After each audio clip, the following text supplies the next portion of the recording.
Tudo começa por um planejamento. Você tem que começar o ano se planejando. Qual é o seu objetivo no final do ano? Vou pensar aqui numa pessoa de 6º ano ou um médico já formado que vai fazer a prova de residência médica no final de 2020. Então o cara vai fazer prova em dezembro de 2020, vai começar a se preparar em janeiro. Tudo começa com planejamento, primeiro o cara vendo qual que é o objetivo. Se o objetivo dele for uma prova dificílima, uma prova concorrida, ele vai obrigatoriamente ter que ter uma dedicação acima da média, ou ele é uma pessoa que naturalmente tem uma facilidade acima da média para estudar e para desempenhar em provas de uma maneira geral. Então começa com ele determinando o objetivo e a partir do seu objetivo ele vai determinar qual que é o tempo disponível que eu tenho para estudar. Então ele precisa saber disso. Qual que vai ser a prioridade da vida dele naquele momento? Ele não pode começar janeiro, fevereiro, não sabendo se a prioridade dele é o internato, é o estágio que ele vai pegar, é a oportunidade que surgiu ali no meio do ano ou a preparação para a prova de residência médica. Ele tem que saber qual que é o nível de prioridade que ele vai dar para a preparação e a partir daí ele vai determinar quanto tempo ele tem disponível.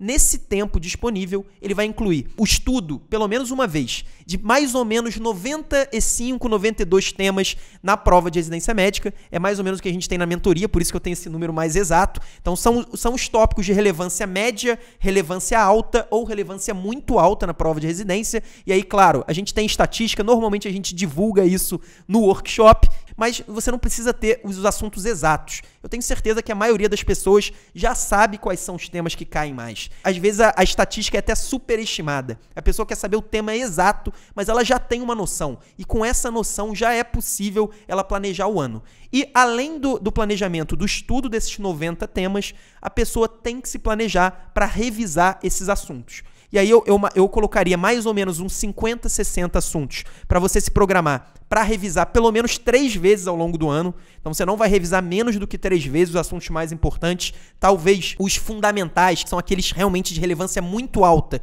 você deva revisar ainda mais ou menos umas 5 vezes.